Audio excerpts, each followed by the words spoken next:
अस्सलाम वालेकुम वरहमतुल्लाहि वबरकातुहू। बिस्मिल्लाहिर्रहमानिर्रहीम।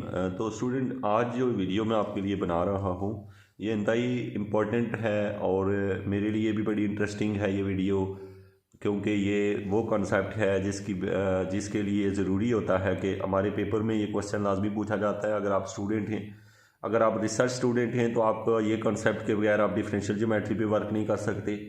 और फिर इसके अलावा आप जब कोई ये कोर्स जानते होते हैं, तो मैं आपको ये बता दूं कि अगर जब आप रिसर्च स्टूडेंट होते हैं तो उस वक्त अगर आपको ये टॉपिक ना पता हो तो बहुत सारी ज्योमेट्री के बेसिक कॉन्सेप्ट से आपकी आगाही नहीं होती।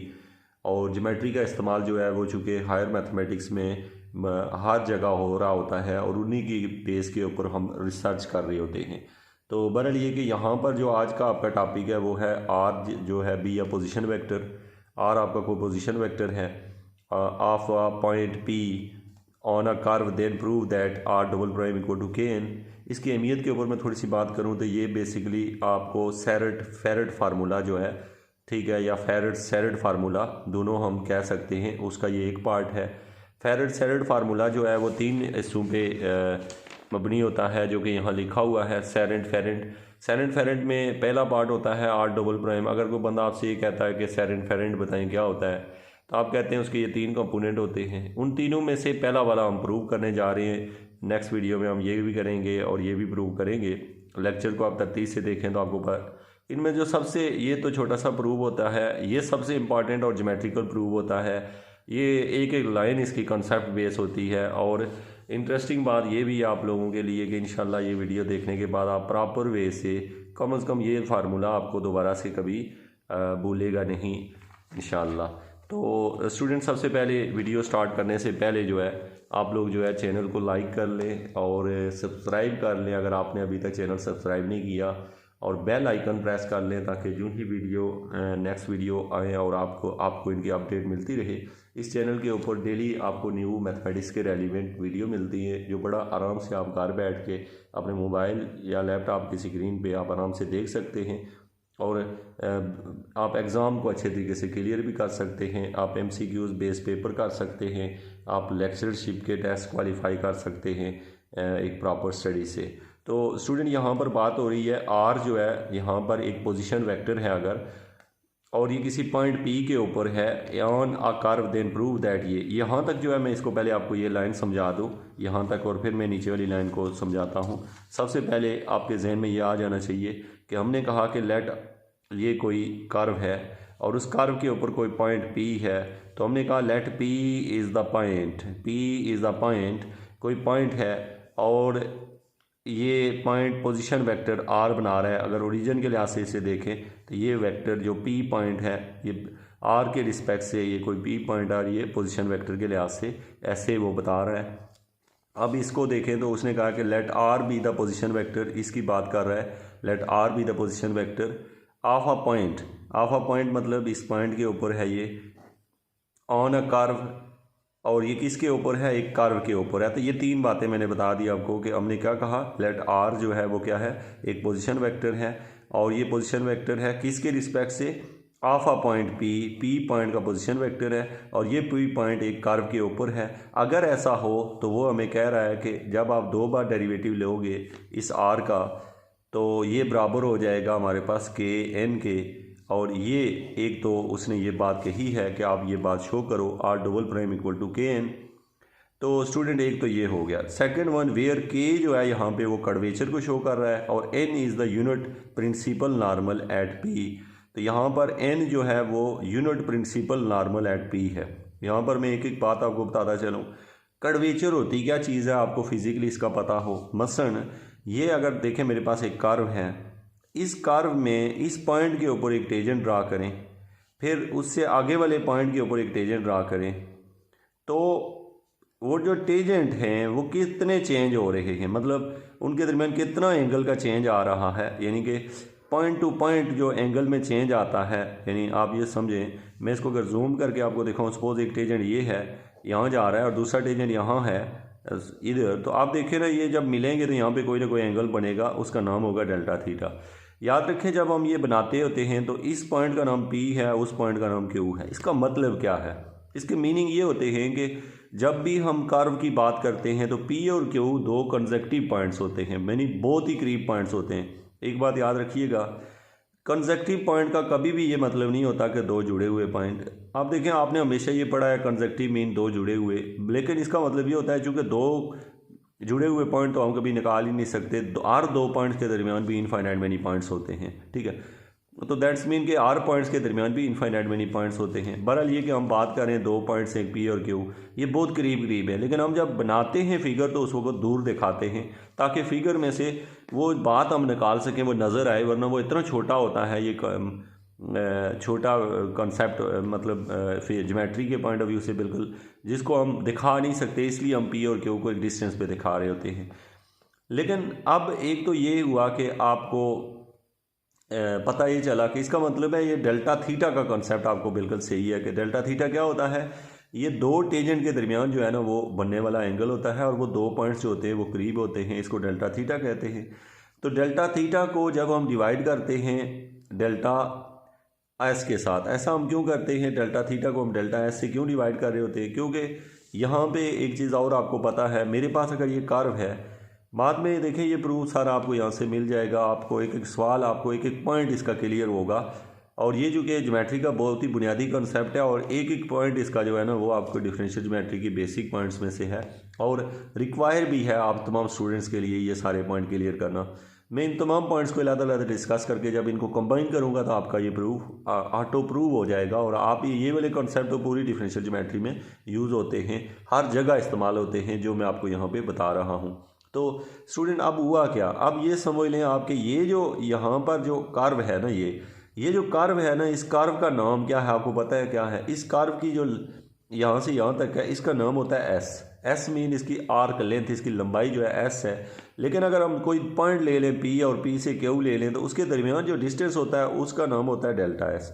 तो ये तो आपको समझो कि क्या है, ये है आया डेल्टा एस, ठीक है। और हम ये बात कर चुके हैं कि पी और क्यू बहुत करीब होते हैं, लेकिन इसका मतलब होता है एक बंदा चल रहा है, वो पी पे उसने पाँव रखा, फिर अगला पाँव उसका क्यू पे लगा। तो यहाँ पर तो स्टूडेंट आपको ये समझ है कि एस जो है वो टोटल लंबाई है वो एस है, और उसके छोटा टुकड़ा जो है वो डेल्टा एस है। तो ये जो टेंजेंट होता है यहाँ वाला और वहाँ वाला जो टेंजेंट होता है, जिनके दरमियान जो एंगल बन रहा होता है वो डेल्टा थीटा है। अब ये डेल्टा थीटा जो है वो डेल्टा एस के ऊपर डिपेंड कर रहा होता है। डिपेंड मतलब कि ये जो एंगल थीटा होता है ये उतना ज़्यादा होता जाता है जितना डेल्टा एस ज़्यादा होगा। वजह आप देख लें कि अगर कर्व के ऊपर आप देखें कि मेरा अगर डिस्टेंस बीच में से ज़्यादा होगा, जैसे पी पॉइंट के ऊपर टेंजेंट ये है और क्यू पॉइंट में जितना दूर लूँगा, लेट्स सपोज मैं यहाँ लेता हूँ, तो मेरा टेंजेंट जो है ना वो कुछ ऐसा आएगा। तो आप देखेंगे यहाँ पे जो डेल्टा थीटा बनेगा वो और ज़्यादा बड़ा होता जाएगा। तो इससे पता ये चला कि पी और क्यू के दरमियान ये दोनों की रेशो एक अहम मीनिंग रखती है, यानी इसको पढ़ते हैं change in rotation with respect to arc length, यानी या दूसरे अल्फाज में आप कह सकते हैं टेंजेंट। ये जो होता है ना इसको हम टेंजेंट लाइन कहते होते हैं। ये क्या है, किसी पॉइंट के ऊपर टेंजेंट है, ये टेंजेंट है, ये भी टेंजेंट है। तो जो हम आगे जाते रहते हैं टेंजेंट की डायरेक्शन बदलती रहती है, यूँ करके टेंजेंट की डायरेक्शन बदल रही है। अब होता ये कि इसका मतलब है कि ये जो रेशो है ये बताती है कि टेंजेंट की डायरेक्शन, इसको अगर लिमिटिंग फॉर्म में जब हम लिखते हैं तो ये जो है इसका फार्मूला हो जाता है limit delta S approaches to zero delta theta over delta s. ये जो हमने लिखा है डेल्टा लिखा है मैंने, ये डेल्टा मैंने आपको बताया क्योंकि डेल्टा इसलिए साथ लिखते हैं कि ये असल में दो पॉइंट से इतने करीब होते हैं कि जो एंगल बन रहा होता है वो बिल्कुल न होने के बराबर होता है। ये बहुत छोटे छोटे होते हैं, यहाँ पे आपको जूम करके दिखा रहे हैं। ये जो चीज़ होती है इसको हम लोग कहते होते हैं D theta over D S, यानी ये जो इसको हम ऐसे आपने छोटे क्लासों के मैथमेटिक्स में पढ़ा है कि लिमिट फॉर्म से ऐसे हम लिखते हैं। तो ये हो गया आपके पास जो है ये, इसको बेसिकली हम दूसरे नंबर पे के भी कहते होते हैं, क्या कहते हैं इसको, कैपा कापा। कापा जो है ना, कापा इक्वल टू के ओवर के एस। ये जो कापा होता है ये कर्वेचर को शो करता है। अब जो मैं कापा के ऊपर बात कर चुका हूँ, यहाँ से देखिएगा वेयर के इज़ द कर्वेचर। तो आपको मैंने काफ़ी हद तक कर्वेचर का मैंने फिर से गाइड किया। And n is the unit principal normal at p, और जो एन है वो unit principal normal at p है। अब यूनिट प्रिंसिपल नॉर्मल का क्या मतलब होता है, इस हमेशा याद रखिए जब हम कोई क्वेश्चन कर रहे होते हैं तो उस क्वेश्चन के अंदर इम्पॉर्टेंट ये बात होती है कि क्या हम जो वो काम कर रहे होते हैं, जैसे तो उसके सही से समझो तो समझ लें कि आधा तो सवाल हल हो चुका होता है, आधा क्या मैं समझता हूँ पूरा हो जाता है। अक्सर स्टूडेंट उसको रटा लगा लेते हैं, वो क्वेश्चन को ऊपर से नहीं पढ़ते, उनको क्वेश्चन के मीनिंग ही नहीं पता होते, तो जिसकी वजह से सबसे मेन इशू होता है। आप अगर ये क्लास में 1 घंटे का लेक्चर भी लें और 1 घंटे के बाद आपका ये लेक्चर जो है आपको प्रिपेयर भी ना हो, तो आप घर बैठे हुए आप इसको आराम से अगर देख रहे हैं तो फिर आप खुद सोचें कि आपके लिए कितनी सहूलत का बायस है। तो स्टूडेंट आप यहाँ पहुँचे हैं कि के क्या है, के जो है वो कर्वेचर है, ये आपको मैंने बता दिया। और ये किसको कापा कहते होते हैं और कापा ऐसे निकाला जाता है, ये होता है, ये फिजिकली मैंने आपको समझाया। And n is the unit principal normal. असल में यूनिट प्रिंसिपल नॉर्मल किसको कहते हैं? देखो ये आ गया मेरे पास एक, ये आ गई मेरे पास एक क्या है, ये कर्व है। इस कर्व के ऊपर यहाँ पे कोई पॉइंट है और यहाँ पे एक टेंजेंट है। इस टेंजेंट के ऊपर बहुत सारे नॉर्मल हो सकते हैं। नॉर्मल मीन जो 90 का एंगल बनाए, इधर हो सकता है, इस साइड पे हो सकता है, बैक साइड पे हो सकता है, इधर नीचे की तरफ हो सकता है। ये जितने भी टेंजेंट हैं ये सारे नॉर्मल ही हैं। तो टेंजेंट के ऊपर इसका मतलब है नॉर्मल। तो मैं आपको यहाँ से एग्जांपल दूँ, जैसे ये अगर टेंजेंट है तो ये उसके ऊपर एक नॉर्मल हो गया, ये इसके ऊपर दूसरा नॉर्मल हो गया, ये इसके ऊपर तीसरा नॉर्मल हो गया, ये इस तरह करके नीचे की तरफ एक चौथा नॉर्मल। तो इसका मतलब नॉर्मल तो बहुत सारे हो सकते हैं।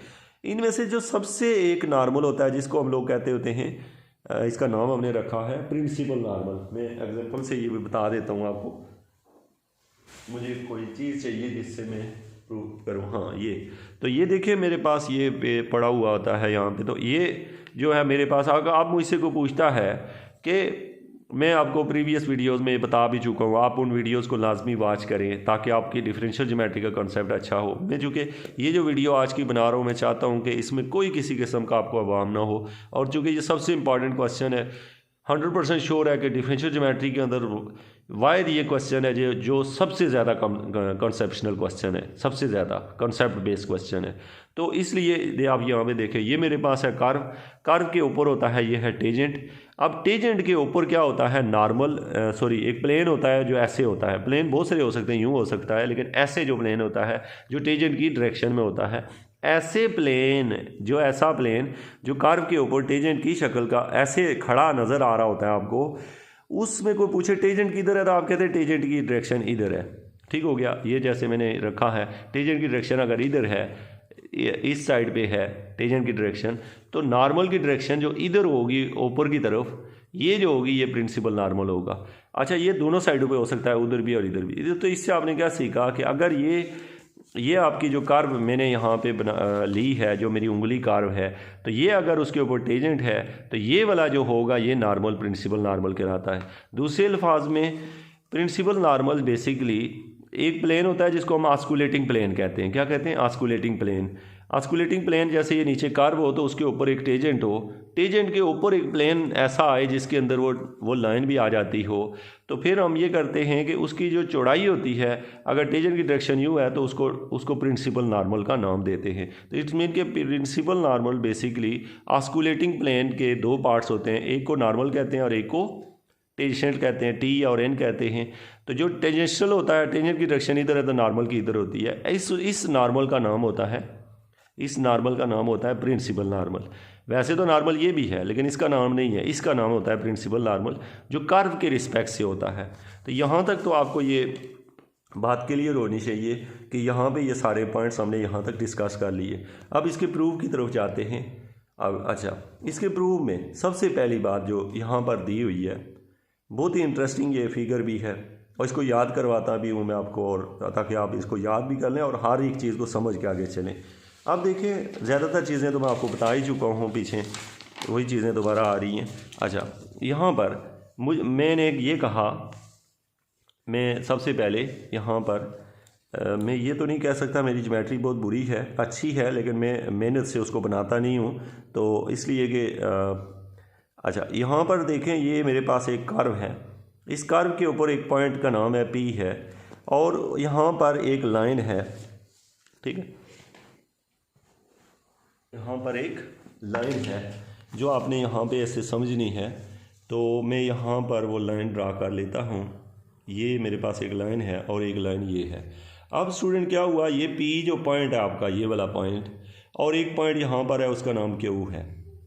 ये पी और क्यू कहाँ से आए? पी कोई जगह है, वहाँ पे पहले कोई बंदा खड़ा था, चलते चलते वो क्यू पे पहुँच गया। और ये बात है कि पी और क्यू के दरमियान डिस्टेंस बहुत ही कम है, ना होने के बराबर है।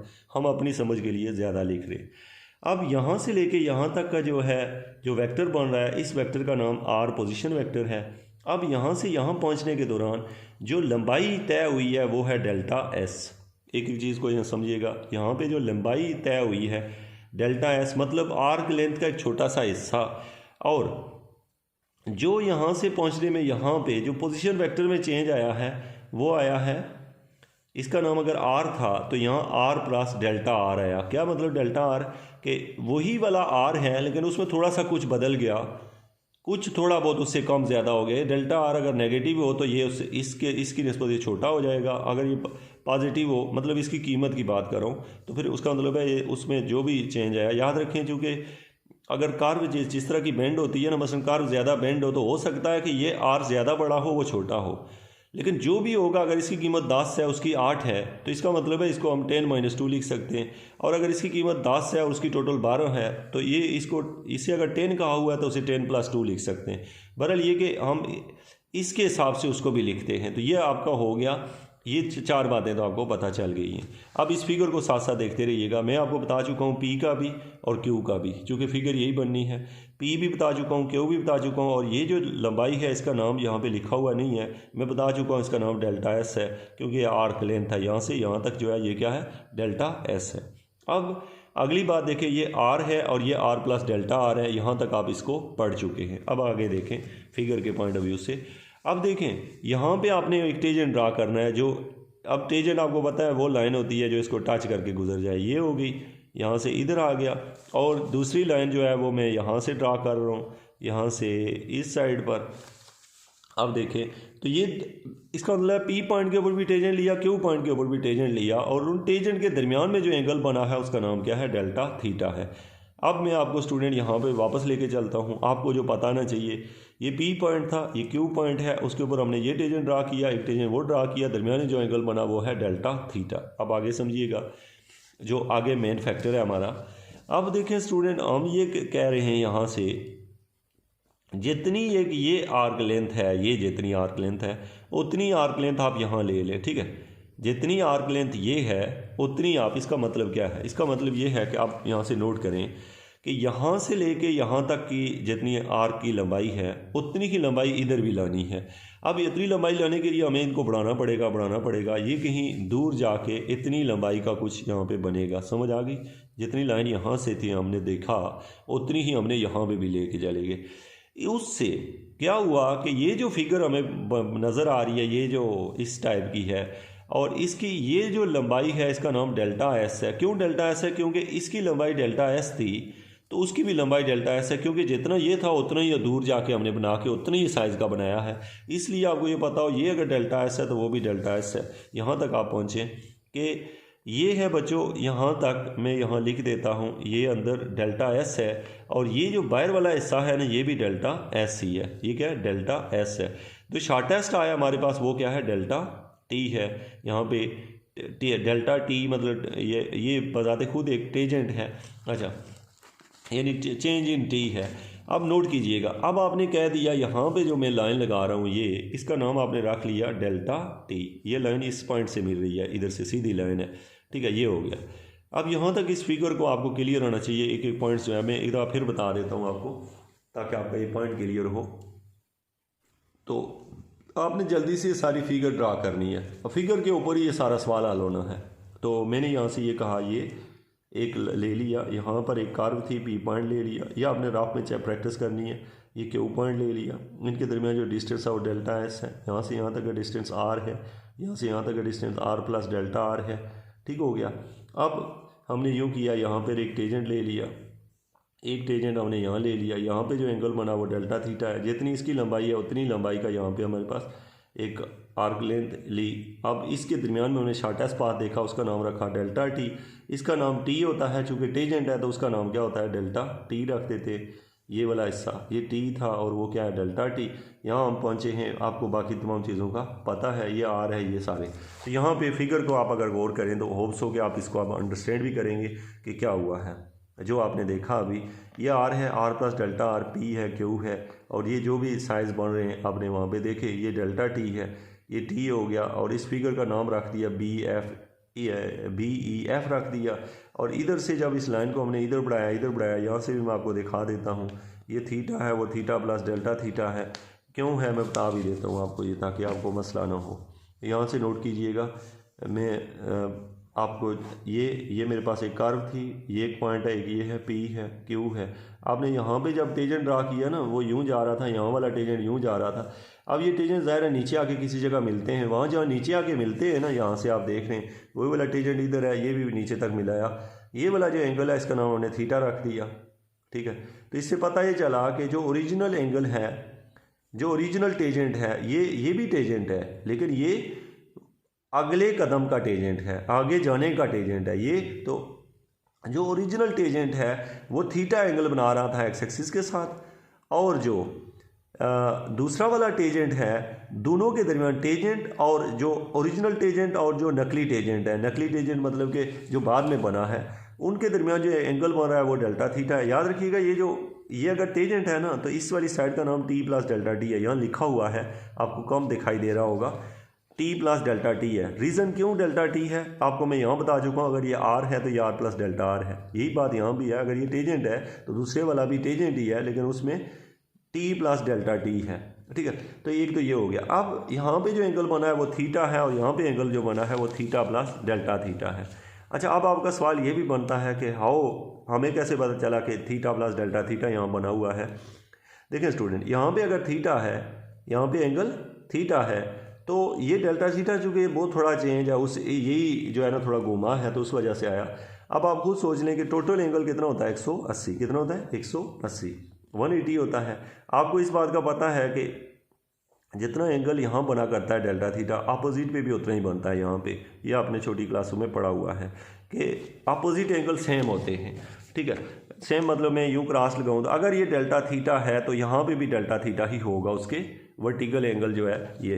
तो ये दोनों चूँकि सेम थे, तो अब आपको समझ आया कि अगर ये वाला एंगल थीटा है, ये वाला डेल्टा थीटा है, तो ये वाला क्या होगा, ये जो अंदर वाला एंगल है ये होगा, आपको समझ आए, टोटल एंगल 180 डिग्री होता है। कितना होता है,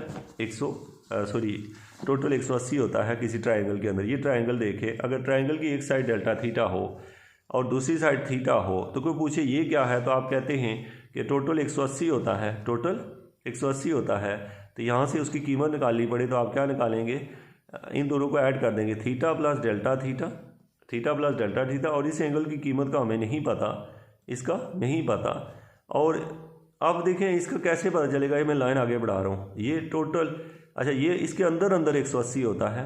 अब मैं यहाँ से, और इधर बाहर वाला जो होता है वो भी कितना होता है, 180 होता है। ठीक है, यहाँ पे जो बाहर वाला नहीं, टोटल ये घुमाया हुआ ये भी 180 ही होता है, ये एंगल भी 180 होता है, अंदर वाले भी तीनों 180 होते हैं। तो यहाँ से तो एक चीज़ और है, यहाँ पे एक मिसिंग हो रहा है। इस एंगल का मैं कुछ नाम रख लेता हूँ, सपोज इस एंगल का नाम मैं अगर ए रख लूँ, तो ये बन गया ये प्लस ये इक्वल टू 180। एक तो ये निकला, और दूसरे से ये निकलेगा हमारे पास कि यहाँ से एक ही कीमत निकाले। एक ही कीमत क्या निकलेगी, 180 minus theta minus delta theta. आपको समझ आ गई होगी मैंने क्या किया, यहाँ से एक ही कीमत निकाली है, क्या निकली, 180 minus theta minus delta theta, ये निकाल ली। ये जो एक ही कीमत निकली है, ये जो एक ही कीमत निकली है, अब मुझे ये वाली कीमत चाहिए। तो ये वाली मैं कैसे निकालूंगा, इस अंदर वाले की कीमत मुझे मिल गई है, क्या मिली है, 180 minus theta minus delta theta, इस अंदर वाले हिस्से की ये कीमत मिली। अब मुझे ये वाली निकालनी है, तो मुझे पता है कि इस टोटल की कीमत क्या होगी, इस टोटल की कीमत होगी 180, टोटल 180 है ना यहाँ से यहाँ तक, तो 180 और 180 में से मैंने ए को माइनस कर देना है, माइनस ए, क्योंकि आप देखें यहाँ से यहाँ तक टोटल 180 था, सीधी लाइन के ऊपर जो एंगल है, अगर ये वाला एंगल ए हो, इस साइड वाला ए हो, तो कोई पूछे कि ये वाला कितना होगा, तो हम कहते हैं 180 माइनस ए। तो यहाँ पे मैं वही ए की कीमत माइनस कर दी थी, आ जाएगा -180 प्लस थीटा और प्लस डेल्टा थीटा, ये और ये कट जाएंगे तो ये बना थीटा प्लस डेल्टा थीटा। तो इससे पता ही चला कि बाहर वाला एंगल जो है वो थीटा प्लस डेल्टा थीटा ही है। यहाँ से आपने कंफ्यूज नहीं होना कि ये क्या है। तो ये वाला जो एंगल है ये आ गया थीटा प्लस डेल्टा थीटा। चूँकि आपको अगर इस फिगर को सबसे मेन था ये समझना, इसकी एक एक बात आपको समझो अब हम आते हैं मज़ीद इसके सोल्यूशन की तरफ और उसके एक एक चीज़ को हम डिस्कस करते हैं। यहाँ तक तो हमने उसके फिज़िकल पॉइंट और ज्योमेट्री के पॉइंट ऑफ व्यू से सारी बातें की हैं। ओके स्टूडेंट, ये तो हम ज्योमेट्री, ये तो आपको रटा मारने की ज़रूरत नहीं पड़ती, ये तो ज्योमेट्री है। अब देखिए स्टूडेंट, आपने ज्योमेट्री के नाम रख लिए, बी है, ई है और एफ है। पूरी फिगर हमारी इस पर डिपेंड करेगी, समझिएगा। इस बी ई एफ को मैंने निकाल के अगर यहाँ रख दिया नीचे इस फिगर के अंदर, तो इस फिगर में देखें ये बी है आपका, ये ई है और ये एफ है। ठीक हो गया। अब देखें स्टूडेंट, ये बी ई और एफ आ गया, और इसके ये अगर एंगल, ये टेजेंट है, जो टेजेंट प्लस डेल्टा टी है, टी प्लस डेल्टा टी है, क्योंकि ये वाली लाइन अगर टी है तो वो वाली line T plus delta T, यानी उसके टेजेंट के अंदर कुछ थोड़ा सा चेंज आ गया है, तो ये आया है टेजेंट टी लेकिन थोड़ा चेंज आ गया। ये हमने साइड करी है, ये डेल्टा टी है, जितना वो चेंज आया है वो यहाँ लिखा है। ओके, अब नेक्स्ट वन आपने ये कहा कि ये सारी चीज़ें आपको पता हैं, और ये बाहर वाला हिस्सा डेल्टा एस है, यह मैं ऊपर आपको समझा चुका हूँ, ये फिगर आपको पता है। अब देखिएगा आपने लिखना कैसे है, ये देखें। सबसे पहले हमने कहा let T be the unit tangent at P, यहाँ से नज़र आ रहा आपको, हमने कहा let T be the unit tangent at P. क्या कहा? टी कोई यूनिट टेजेंट है किसके ऊपर? पॉइंट पी के ऊपर। अच्छा, फिर and T plus delta T, आगे देखें टी प्लस डेल्टा टी कहाँ है? टी प्लस ये है, और ये वाली जो लाइन है इसका नाम क्या है? T plus delta T. फिर हमने कहा and T plus delta T be the unit tangent at Q, ये किसके ऊपर है? ये क्यू पॉइंट के ऊपर है, ये पी पे है। तो यहाँ तक तो शायद इजी है कि आपने कहा कि लेट टी कोई टेजेंट है पी पॉइंट के ऊपर and T plus delta T tangent है क्यू पॉइंट के ऊपर। यहाँ तक हमने लिखा। यहाँ से हमारे यहाँ से फिगर से देखें, इस फिगर को जूम करके यहाँ रखा हुआ है, नताइज क्या निकलते हैं यहाँ से देखें। बी ई की कीमत है टी, बी ई की कीमत क्या है? टी। फिर बी एफ की कीमत क्या है? टी प्लस डेल्टा टी, और बी ई एफ की कीमत डेल्टा टी है। यहाँ तक आपको होप सो अंडरस्टैंडिंग होगी, थोड़ी बहुत आप अपनी वेटिंग भी कर सकते हैं समझने के बाद। ठीक है, ओके। अब स्टूडेंट मैं यहाँ पे कहता हूँ the angle between T and T plus delta T is equal to delta theta. ये बात तो मैं ज्योमेट्री से समझा चुका हूँ आपको कि जो एंगल बन रहा है दोनों टेजेंट के दरमियान, इस टेजेंट और उस टेजेंट के दरमियान, ये एंगल क्या है हमारे पास? दो जो टेजेंट के दरमियान एंगल बन रहा है उसका नाम क्या है? डेल्टा थीटा है। ओके, ये हमने कह दिया। यहाँ तक तो आपने जस्ट वो जो फिगर पड़ी हुई है उसके बारे में थोड़ी सी कहानी लिखी है कि ये यहाँ तक ये हुआ। अब आगे देखें, अब हम कहते हैं इन लिमिटिंग केस। अब लिमिटिंग केस का क्या मतलब होता है? लिमिटिंग केस के लिमिट वहाँ यूज़ होती है जब कोई चीज़ बहुत कम हो। हमारा जो प्रॉब्लम है ये है ही लिमिटिंग केस। लिमिटिंग केस के जो हमारा पी पॉइंट है और क्यू पॉइंट है, ये नेबरिंग पॉइंट है, मतलब एक दूसरे के बहुत करीब पॉइंट हैं, और ये मतलब सिर्फ हमने जूम करके यहाँ रखे हुए हैं। तो इसलिए हम कह रहे हैं in a limiting case when delta S approaches to zero. अब देखिए delta S approaches to zero का क्या मतलब है?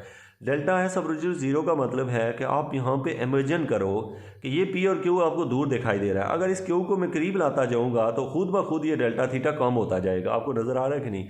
देखिए ना, मैं जो पीछे आता जाऊँगा टेजेंट अपनी डायरेक्शन बदलते बदलते बदलते बदलते ओरिजिनल टेजेंट बन जाएगा। ठीक है, तो इससे पता ये चला कि अगर मैं डेल्टा एस को ज़ीरो के करीब समझूँ, ज़ीरो नहीं समझूँ, ज़ीरो के करीब समझूँ, मतलब ये दोनों पॉइंट इतने करीब हूँ कि बिल्कुल अगर करीब हूँ, तो उस वक्त ये हो जाएगा कि ये वाला टेजेंट और ये वाला टेजेंट तकरीबन एक दूसरे के बिल्कुल बराबर पहुँचने वाले होंगे। और यहाँ पर जाके उनके अगर हालात देखें तो दोनों के दरमियान क्या चक्कर चल रहा होगा, देखिएगा।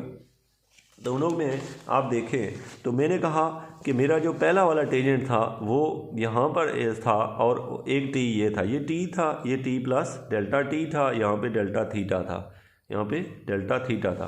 अब क्या हुआ, हमने उन पॉइंट्स को जब कम करते हैं, कम मीन इनके दरमियान वाला डिस्टेंस जब कम करते हैं, यानी इस पेंसिल को यहाँ पे जो लंबाई है उसका नाम डेल्टा एस है, डेल्टा एस को कम करते जाएं तो ये कम होती जाएगी, कम होती जाएगी, कम होती जाएगी। और एक टाइम ऐसा आएगा कि यहाँ पर ऊपर जहाँ पर ई पॉइंट है, ई पॉइंट जो है ये वाली लाइन तकरीबन ऐसे आ जाएगी इस तरह। और इस तरह आने से क्या होगा कि अगर एक लाइन इधर जा रही थी तो दूसरी लाइन तकरीबन जो ई के ऊपर ये वाली लाइन है, इसकी बात कर रहा हूँ, ये ऐसे हो जाएगी। क्या बन गई? आपको समझ आ गई होगी कि जैसे ये टी टेजेंट था तो ये दूसरी लाइन यहाँ से जा रही थी, तो बाद में उनके दरमियान जो मौजूद डेल्टा एस था हमने उसे कम किया। अब पहले ये कर्व टाइप थी, ये क्या था? ऐसे कर्व टाइप जगह थी दरमियान में। इसको फिर से देख लें, ये था, और इसके दरमियान में ये जगह जो है ना ऐसे थी कर्व टाइप।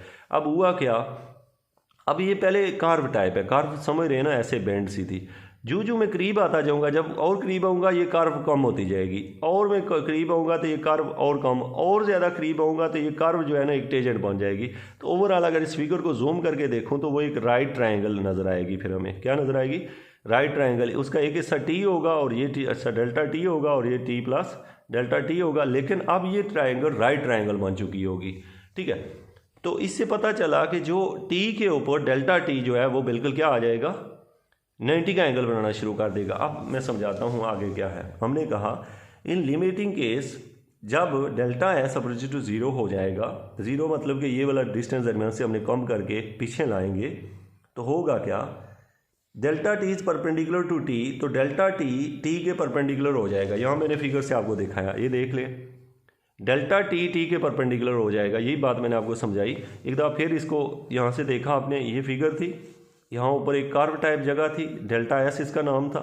हमने ये जो हमने बीच में डेल्टा एस को कम किया, ये वाला टेंजेंट मूव होकर यहाँ आ जाएगा, फिर और कम किया यहाँ आएगा। एक टाइम आएगा कि यहाँ पर जो एंगल बनने लगेगा वो 90 डिग्री का बनने लगेगा। तो 90 का जब बनेगा, इसका नाम चूँकि आपको पता है एक है डेल्टा एस और एक है डेल्टा टी। क्या है, एक है डेल्टा एस और एक है डेल्टा टी। इनमें फ़र्क करना सीख लो। कैसे, ये देखो, को आपसे को कहता है कि क्या फ़र्क है डेल्टा एस और डेल्टा टी में, तो आप कहते हैं जो डेल्टा एस है ना वो कर्व टाइप है, वो क्या है, वो ऐसे कर्व टाइप है, और डेल्टा टी क्या है, वो शॉर्टेस्ट है। वो क्या है, शॉर्टेस्ट है।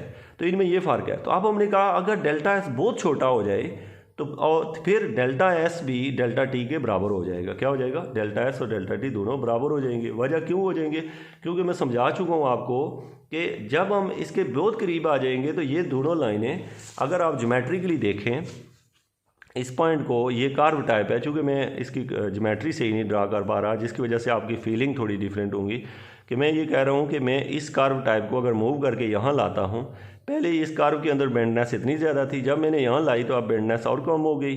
अब मैं यहाँ लाऊंगा तो ये वाली लाइन तकरीबन जो डेल्टा एस होगा वो भी डेल्टा थीटा की तरह दिखाई देना शुरू हो जाएगा, ये हो जाएगा। अब इस लाइन के मीनिंग समझ लें तो आप काफ़ी हद तक हर मामले को समझ चुके होंगे और प्रूव भी तकरीबन होने वाला होगा यहाँ पर। अब देखें स्टूडेंट, हुआ यूँ कि इन लिमिटिंग केस में delta S approach to zero, delta T is perpendicular to T. तो मैं आपको बता चुका हूँ कि जब आप इसको कम करोगे तो ये दोनों परपेंडिकुलर दिखाई देंगे। अभी ये परपेंडिकुलर नहीं है, ठीक है। फिर बाद में जब ऐसे नजर आएंगे कि जैसे राइट एंगल बन रही है। Since delta S is scalar quantity, याद रखिएगा डेल्टा एस स्केलर क्वांटिटी है और डेल्टा टी वेक्टर क्वांटिटी है। तो so delta T over delta S will be in the direction of delta T. वो कह रहा है कि जो डेल्टा टी है और डेल्टा एस की रेशो होगी, चूँकि ये स्केलर क्वांटिटी है तो ये उसकी डायरेक्शन को, स्केलर जो होता है किसी की डायरेक्शन को ख़राब नहीं कर सकता।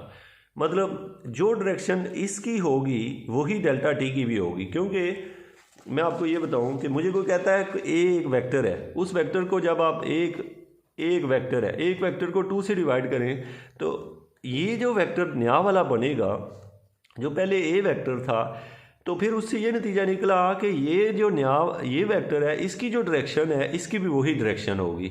सिर्फ फ़र्क ये पड़ेगा कि ये वेक्टर अगर डबल था तो ये उसका आधा होगा, बस ये फ़र्क पड़ेगा। तो इससे पता चला कि जब हम किसी स्केलर क्वांटिटी से किसी वेक्टर को डिवाइड करते हैं तो उसकी डायरेक्शन पहले भी वही थी, बाद में भी वही थी। तो यहाँ पे ये लिखा हुआ है कि हम यहाँ से कह रहे हैं since delta S is a scalar quantity, लिहाजा delta T over delta S will be in a direction of delta T, ये भी किस में, डेल्टा टी की डायरेक्शन में होंगे।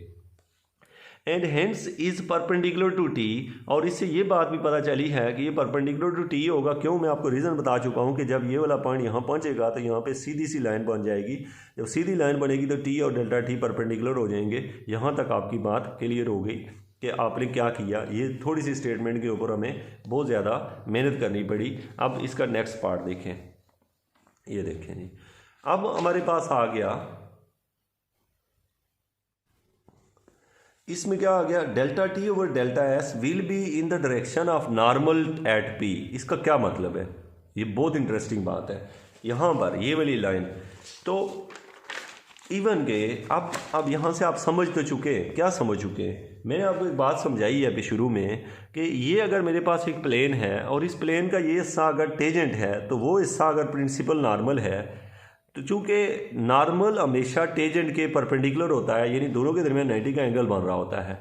तो ये हम पढ़ चुके। अभी हम ये पढ़ लिया हमने कि जो टी है वो परपेंडिकुलर है डेल्टा टी के, इस हमारे केस में हो गया। कैसे हुआ आपको मैं समझा चुका हूँ कि टी और डेल्टा टी हो गए परपेंडिकुलर कब, जब हमारा टेजेंट जो है ये वाला टेजेंट मूव कर करके इतना सीधा हो गया कि एक टाइम आया कि ये बिल्कुल सीधी लाइन बन गई, और इस सीधी लाइन की वजह से जो डेल्टा टी है वो टी के परपेंडिकुलर हो गया, और साथ में डेल्टा टी बराबर हो गया डेल्टा एस के। ये दो काम हो चुके हैं हमारे साथ। अब इससे पता ही है, हम यहाँ पे ये कहानी इसलिए लिख रहे हैं कि हम आप ये कहना चाह रहे हैं कि अगर टी इसके परपेंडिकुलर है तो दैट्स मीन ये जो डेल्टा टी है ये नॉर्मल हो गया। ये क्या हो गया, अब ये नॉर्मल बन चुका है। आपको रीज़न पता है क्यों नॉर्मल बन गया, क्योंकि ये 90 का एंगल बना रहा है। जो भी चीज़ 90 का बनाएगी हम कहते हैं कि नॉर्मल है। अब देखें यहाँ पे क्या हुआ, हमने कहा delta T over delta S will be in the direction of normal at P.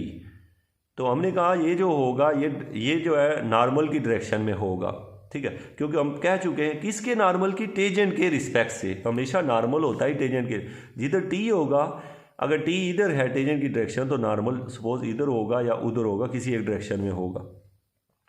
फिर हम कहते हैं आल्सो द लिमिटिंग केस, ये वही बात हमने की जो पहले कर चुके हैं, the value of delta T will be same as the delta theta. ये मैं आपको अभी समझा चुका हूँ, क्योंकि वो सीधे हो चुके होते हैं तो उस वक्त डेल्टा, चूँकि जितनी ज़्यादा कोई कर्व बेंड होती है तो उस वक्त जो दरमियान में ये वाली स्ट्रेट लाइन और उसमें गैप ज़्यादा होता है, कर्व का साइज छोटा होता रहे तो बहुत थोड़े से डिस्टेंस के लिए डेल्टा एस और डेल्टा टी आपस में बराबर होते हैं। यहाँ तक हमने ये उसकी पूरी स्टोरी लिखी है। यहाँ तक ये तो एक लाइन है। ये जब हम क्लास में भी स्टूडेंट को करवाते हैं तो भी स्टूडेंट जो होता है इनको इस क्वेश्चन को अंडरस्टैंड इसलिए नहीं कर पाता क्योंकि स्टूडेंट की ज्योमेट्री एक तो कमज़ोर होती है, दूसरे नंबर पे वो पूरी चीज़ को समझना नहीं चाहता। लॉन्ग लेक्चर हो तो वो उसको अंडरस्टैंड नहीं करना चाहता। तो यहाँ पर जो चूँकि इतने ज़्यादा कॉन्सेप्ट हैं इसके अंदर कि आप देख चुके हैं कि बल्कि ये पूरी डिफरेंशियल इक्वेशन की जान है इस सवाल के अंदर, यानी कई कॉन्सेप्ट डिफरेंशियल इक्वेशन के सिर्फ इस क्वेश्चन के अंदर समाये हुए हैं। अब देखें, अब हमने यहाँ पर बात की, इसकी मैं बात करने लगा हूँ। आप यहाँ से नोट कीजिएगा कि ये लाइन हमने कैसे लिखी। ये तो पीछे सब स्टोरियाँ थी, कहानियाँ थी। अब हम आते हैं इस टॉपिक के ऊपर कि अब हम प्रूव कैसे करें। अब देखिएगा, अब देखें कि एक बात यहाँ से हमने नोट कर ली। नोट क्या की, यहाँ से ज्योमेट्री से आपको पता चलेगी कि ये कोई पी पॉइंट था। ये क्या था, कोई पी पॉइंट था, और ये आर कोई पोजीशन वेक्टर है। ये कोई पी पॉइंट है और आर क्या है, पोजीशन वेक्टर है। अब कोई बंदा आपसे कहे कि इसके ऊपर जो टेजेंट होता है वो क्या होता है, तो हम कहते हैं आर का जब डेरिवेटिव लेते हैं तो वो टेजेंट बन जाता है, क्योंकि हमें पता है कि ये आर पोजीशन वेक्टर है, जो इसका डेरिवेटिव लेंगे तो वो टेजेंट बन जाता है। टेजेंट जो होता है वो आर प्राइम के बराबर होता है। ये लाइन आपको पहले से ही पता है, ठीक है, पता आनी चाहिए कि पोजीशन वेक्टर का जब डेरिवेटिव लेते हैं तो वो टेजेंट बन जाता है। किसके रिस्पेक्ट से डेरिवेटिव लेते हैं, एस के रिस्पेक्ट से। एस मीन ये जो आर्क लेंथ होती है ना उसके रिस्पेक्ट से। तो कोई पूछे D R over D S क्या होता है तो आप कहते हैं टेजेंट होता है। अब हमारा सवाल ये पैदा होता है कि इसको नाम हमने शार्ट में लिखा होता है R prime equal to T. क्या लिखा होता है, R prime equal to T. Okay, अब ये मैंने जो लिखा है, अब इसको मैं थोड़ा सा डिफेंड करना चाह रहा हूँ। अब देखें, यहाँ से जब मैंने कहा कि आर प्राइम इक्वल होता है टी के, तो जब आर डबल प्राइम लूँगा तो वो हो जाएगा टी प्राइम के। अच्छा, टी प्राइम मतलब D T over D S, ये मतलब है इसका। अच्छा, इसको अगर हम लिमिट फॉर्म में लिखें इस चीज़ को, तो आपको पता है ये जब लिमिट फॉर्म में आती है तो ऐसे होती है, limit delta S approaches to zero, इसको लिखते होते हैं delta T over delta S. अब आपको ये समझो कि ये ओरिजिनल डेरिवेटिव की डेफिनेशन से हम लिमिटिंग फॉर्म में चले गए हैं, या आपने फर्स्ट ईयर के सेकंड ईयर के मैथ में भी पढ़ा होता है कि ये यहाँ से उधर जाते हैं, आज हम वहाँ से इधर आए हैं। यहाँ तक आपकी कोई मेरे साथ नाराज़गी नहीं होगी, आप समझ रहे होंगे क्या किया है। यहाँ हम पहुँच चुके हैं, ये लाइन हो गई, ये हो गई। इससे ऊपर भी टॉप वाली लाइन में लिख देता हूँ जिसमें मैंने कहा R prime equal to T. Reason मैं बता चुका हूँ क्यों R prime equal to T है। ओके, अब स्टूडेंट यहाँ पहुँचे तो ये जो आर डबल प्राइम है, याद रखें इनके नीचे वेक्टर डाला करें, ये पोजीशन वेक्टर है, ठीक है, और ये टी भी पोजीशन वेक्टर है, यूनिट वेक्टर है। ये क्या है, ये यूनिट वेक्टर है। तो ये जो है ना, ये वेक्टर हैं, ये क्या है, ये वेक्टर हैं। लेफ्ट पे भी वेक्टर है, उधर भी वेक्टर ही है, यहाँ पे भी टी वेक्टर ही है। अलामत नीचे डाल दिया करें, क्योंकि कुछ जगहों पे मैंने देखें ऊपर मैंने यूँ करके डाला है, अब नीचे ही डाल दिया करें। क्यों डालना ज़्यादा फ़ायदे में है नीचे, क्योंकि अब जब डेरिवेटिव लें तो अच्छा लगेगा ऊपर, वरना एक ही साइड पे दोनों बुरे लगेंगे। अच्छा, यहाँ तक आपको समझ आ गया, इस लाइन तक। अब यहाँ पे ये क्या कंसेप्ट यूज़ हुआ है यहाँ पर, अब मैं यहाँ से आपको ये समझा दूँ। इधर देखें, मुझे कोई बंदा ये कहता है कि ए एक वेक्टर है, ए एक वेक्टर है, तो भाई वेक्टर है तो क्या है, मैं यहाँ से समझाता हूँ आपको। 2i + 3j मेरे पास एक वेक्टर है। अब मैं क्या करता हूँ, इस वेक्टर का ना मैं निकालता हूँ मैग्नीट्यूड। क्या निकालता हूँ? मैग्नीट्यूड। अच्छा, इसका मैग्नीट्यूड निकालो तो क्या निकलेगा, मेरे पास एक मैग्नीट्यूड आएगा, इसका मैं मैग्नीट्यूड निकालता हूँ। वो निकल रहा है ए वेक्टर का मैग्नीट्यूड = 4 + 9, तो √ = √13। अब मैंने नोट किया कि ये हो गया √13, ठीक है।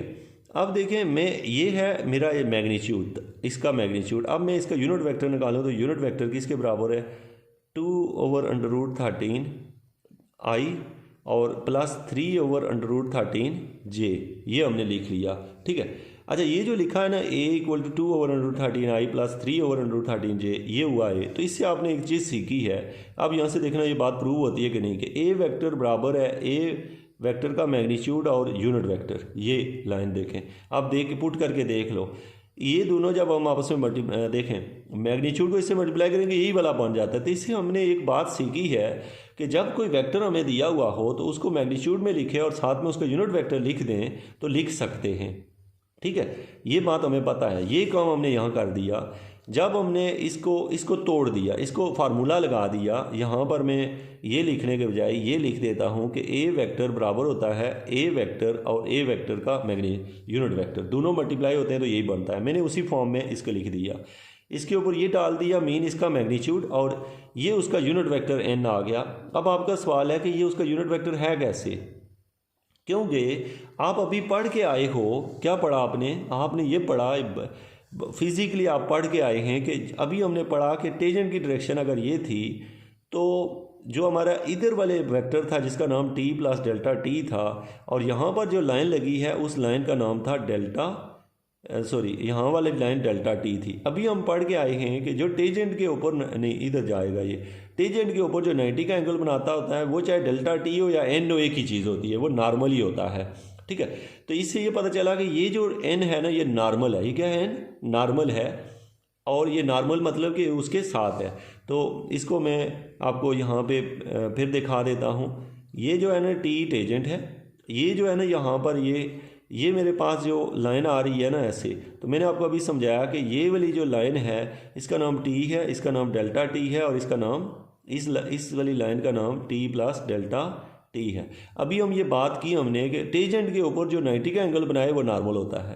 तो इसका मतलब है जो ΔT है उसको हम n भी कहते हैं।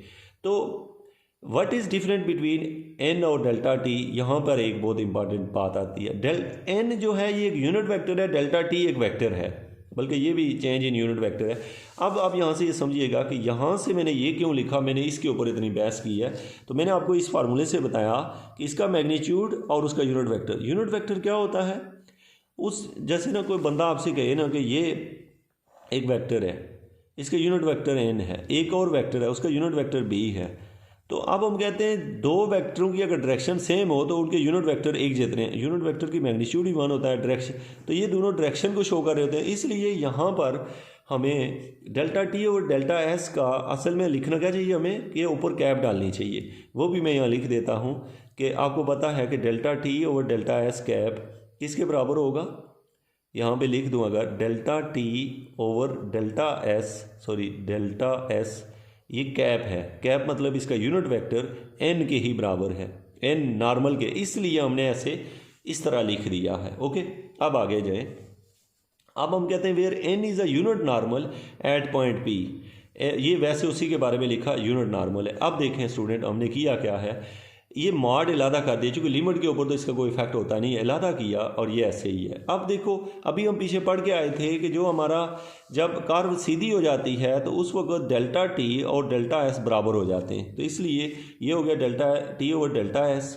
अब और वो जो थीटा होता है इसको हमने लिख दिया ये ΔT और इसको लिख दिया Δθ, क्योंकि जो ΔT होता है और Δθ भी आपस में लिमिटिंग केस में बराबर होते हैं। इसका क्या मतलब होता है, इसका भी मतलब समझ लें। याद रखें कि मेरे पास अगर यहाँ पर कोई एंगल थीटा बन रहा हो, एंगल थीटा बन रहा हो यहाँ पर, तो ये जो आर्क लेंथ होती है जिसको हम लोग डेल्टा एस कहते हैं, तो थीटा और डेल्टा एस बराबर नहीं होते, कभी भी बराबर नहीं होते। लेकिन अगर बहुत थोड़ा चेंज आए, बहुत थोड़ा एंगल हो, तो जितनी एंगल की कीमत होती है, जैसे एंगल की कीमत 0.00 समथिंग है, तो फिर वो जो लंबाई होती है उसकी कीमत भी 0 पॉइंट समथिंग होती है। ये एक ज्योमेट्री का एक अलग कॉन्सेप्ट है जिसमें हमें ये कहा जाता है कि अगर थीटा और डेल्टा एस कभी भी बराबर नहीं होते, ये एंगल है वो लंबाई है, बराबर कैसे हो सकते हैं।